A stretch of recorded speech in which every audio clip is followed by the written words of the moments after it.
Welcome to all Maria Angels. இன்றைக்கி ஆவாரம்பூ வச்சு கோல்ட் ப்ராசஸ் சோப்பு செய்ய போகிறோம்.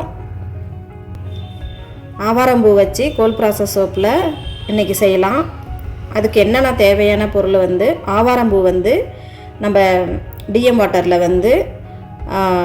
அரைச்சி ஜூஸாக ஃபில்டர் பண்ணி ஐஸ் க்யூபாக மாற்றி எடுத்துக்கணும். அதை அப்புறம் காஸ்டிக் சோடா எடுத்துக்கணும், கோகனட் ஆயில், கேஸ்டர் ஆயில்,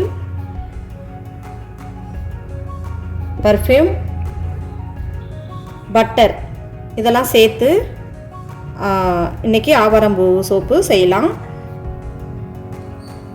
இப்போ காஸ்டிக் சோடா நம்ம மெஷர்மெண்ட் எடுத்துக்கலாம். காஸ்டிக் சோடாவோட மெஷர்மெண்ட் 87.5 கிராம் எடுத்துக்கணும். இதுதான் காஸ்டிக் சோடா. நம்ம எப்போவுமே கை க்ளவுஸ் கையில் நம்ம போட்டுக்கிட்டு தான் செய்யணும். ஹார்ம்ஃபுல்லான கெமிக்கல்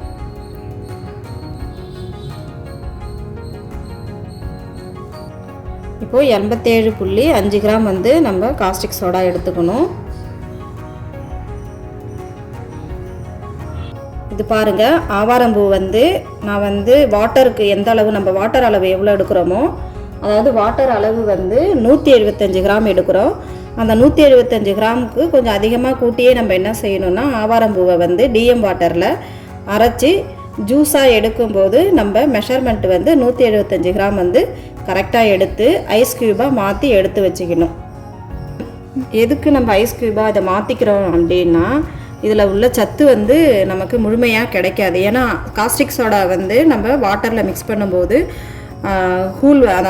ஹீட் ஃபார்ம் ஆகும். அப்போ அந்த ஹீட் ஃபார்ம் ஆகும்போது இந்த ஆவாரம்பூவு எப்போவுமே நம்ம எடுக்கிற ஹெர்பல் அது உள்ள சத்து முழுமையாக கிடைக்கணுன்னா நம்ம ஐஸ் க்யூபாக மாற்றிக்கணும். அப்போ ஹீட் ஃபார்ம் ஆகும்போது அதில் உள்ள சத்து நமக்கு மைனஸ் ஆகிடும்.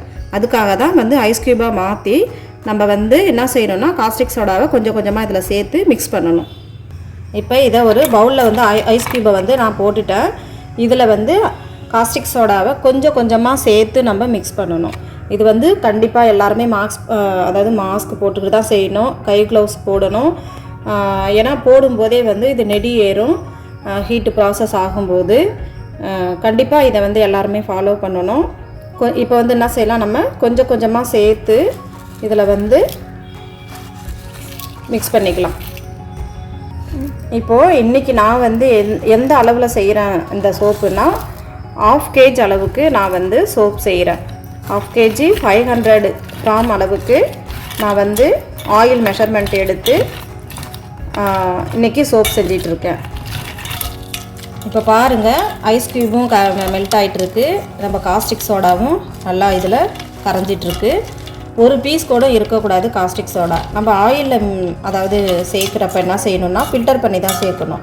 ஏதாவது ஒரு சின்ன பீஸ் இருந்தால் கூட நம்ம அது சோப்பில் அப்படியே இருக்கும் கரையாமல். நம்ம போடுறப்ப அந்த காஸ்டிக் சோடா நமக்கு இரிட்டேட்டிங் கொடுக்கும். அதனால் எப்போவுமே மறக்காமல் ஃபில்டர் பண்ணி தான் இதை யூஸ் பண்ணணும். அப்புறம் இதுக்கு நம்ம யூஸ் பண்ணுற பாத்திரம் எல்லாமே தனியாகவே செப்பரேட்டாக வச்சு நம்ம யூஸ் பண்ணணும். இதை திரும்பவும் நம்ம கிச்சனுக்காக இதெல்லாம் யூஸ் பண்ணக்கூடாது. காஸ்டிக் சோடாவை நம்ம எப்போவுமே காற்று படாமல் வைக்கணும். நல்ல குவாலிட்டியான நம்ம அந்த கண்ணாடி பீக்கரில் வச்சு நம்ம க்ளோஸ் பண்ணி வைக்கணும். அந்த பிளாஸ்டிக்லலாம் வச்சாக்க அதோட காஸ்டிக் சோடா என்ன பண்ணோன்னா, அந்த பிளாஸ்டிக்கே உருவுற அளவுக்கு மாறிடும் நமக்கு. அதனால் நல்ல ஒரு கண்டெய்னரில் வச்சு காற்று போகாத மூடி வச்சுருக்கணும். காஸ்டிக் சோடாவை ஸ்டீல் பாத்திரத்துலேயும்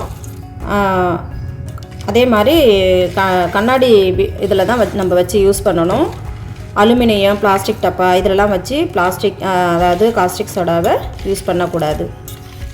இப்போது நம்ம காஸ்டிக் சோடாவை அதாவது ஐஸ் க்யூபில் வாட்டர் அளவை ஐஸ் க்யூபாக நம்ம மாற்றி காஸ்டிக் சோடாவை நம்ம இதில் மிக்ஸ் பண்ணதுனால ஹீட் நமக்கு ஃபார்ம் ஆகலை. இதே நம்ம வாட்டர் அளவு எடுத்து நம்ம காஸ்டிக் சோடா மிக்ஸ் பண்ணி நம்ம சோப் செய்யும்போது ஹீட் 100 டிகிரி செல்சியஸில் நமக்கு இருக்கும். அது ரூம் டெம்பரேச்சருக்கு நம்மளுக்கு வந்த பிறகு தான் நம்ம மற்ற ஆயில் இன்க்ரீடியன்ட்ஸ்லாம் மிக்ஸ் பண்ணி சோப்பை நம்ம செய்வோம். எப்போவுமே நம்ம ஹெர்பல்ஸ் வந்து பவுடர் மெத்தடில் செய்வோம், பியூரி மெத்தடில், அதாவது பேஸ்ட்டாக அரைச்சி நம்ம வந்து சோப் செய்யலாம். அதே மாதிரி ஜூஸாக எடுக்கும்போது மட்டும் நம்ம வந்து ஐஸ் க்யூபாக மாற்றி தான் நம்ம செய்யணும். இப்போ பவுடர் வந்து செய்யும்போது பேஸ்ட்டாக எடுத்து நம்ம ஹெர்பல்ஸ் யூஸ் பண்ணும்போது நம்ம ஆயிலில் அதை டைரெக்டாக மிக்ஸ் பண்ணி செய்வோம். அதனால் அதில் சத்து வந்து நம்மளுக்கு, ஏன்னா காஸ்டிக் சோடாவை வந்து நம்ம வாட்டரில் மிக்ஸ் பண்ணி ரூம் டெம்பரேச்சருக்கு வந்த பிறகு செய்வோம். அதே நம்ம ஜூஸாக எடுக்கும்போது எப்போவுமே வந்து இந்த ஃபார்மேட்டில் தான் நம்ம வந்து செய்யணும். அப்போ தான் இதோட சத்துக்கள் வந்து நமக்கு முழுமையாக கிடைக்கும். இப்போ இது நல்லா இன்னும் மிக்ஸ் ஆகலை, இன்னும் ஒரு சில பீசஸ்லாம் இருக்குது. அது வரைக்கும் நம்ம ஆயில் மெஷர்மெண்ட்டை வந்து எடுத்துக்கலாம். இதை ஓரமாக எடுத்து வச்சிடலாம்.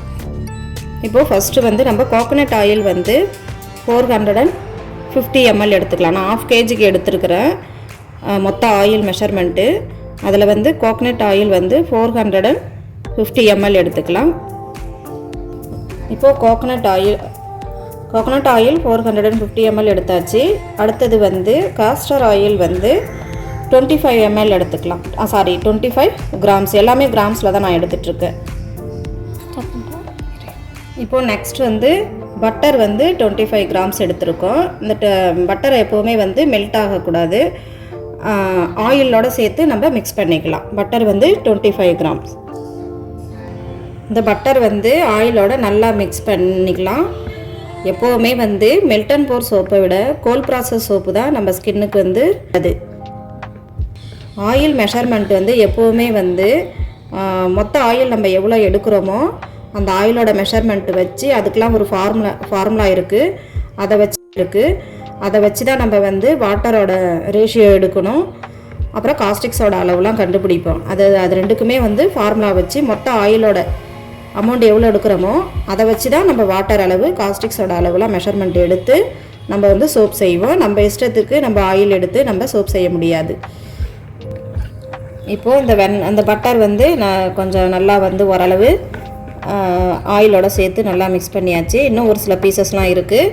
நம்ம வந்து லை சொல்யூஷனை மிக்ஸ் பண்ணும்போது அது எல்லாமே மிக்ஸ் ஆகிடும். எப்போவுமே நம்ம வந்து வெறும் தேங்காய் எண்ணெயில் சோப் செய்யலாம். இருந்தாலுமே வந்து அதில் வந்து நம்மளுக்கு ரொம்ப ஸ்கின்னை வந்து ட்ரை ஆக்கிடும். ஃபுல்லாக நம்ம கோகோனட் ஆயிலில் நம்ம சோப் செய்யும்போது 100% செய்யும்போது நம்ம ஸ்கின்னில் வந்து நம்ம ட்ரைனஸ் கொடுக்கும். அப்படியே சோப்பு போட்டு குளிச்சுட்டு வரும்போது வெள்ளை வெள்ளையாக தெரியும். அதுக்காக மற்ற ஆயில் நம்ம சேர்த்து செய்கிறோம். அதில் வந்து சூப்பர் ஃபேட்டுக்காக நம்ம ஒரு 5% மைனஸ் பண்ணுவோம். இப்போ அடுத்ததாக வந்து நம்ம வந்து காஸ்டிக் சோடா வந்து அந்த ஜூஸ் ஐஸ் க்யூப்பில் வந்து நம்ம போட்டு நல்லா இது மிக்ஸ் ஆகிடுச்சு. இப்போ வந்து நம்ம இதை வந்து ஆயில் மெஷர்மெண்ட்டில் வந்து ஃபில்டர் பண்ணிக்கலாம். ஏன்னா சின்ன சின்ன பீசஸ் இருந்ததுன்னா ஃபில்டர் ஆகிடும், அதனால் ஃபில்டர் பண்ணிக்கலாம். இப்போ பாருங்கள், நம்ம என்ன செய்யணுன்னாக்க அந்த லை சொல்யூஷன் வந்து நம்ம ஊற்றிட்டோம். இந்த கொஞ்சம் கொஞ்சமாக நம்ம இட்லி மாவு தோசை மாவு பார்த்துக்கு வருது பாருங்கள்.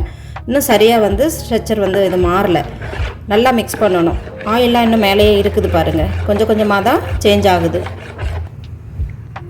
இப்போது பிளெண்டர் போட்டு நான் மிக்ஸ் பண்ணிட்டேன். இப்போ அடுத்ததாக வந்து பர்ஃப்யூம் வந்து நம்ம தேவைக்கு ஒரு 1/2 kgக்கு ஒரு 50 ml நான் வந்து ஆட் பண்ணுறேன். இது நம்மளோட விருப்பம் தான். இது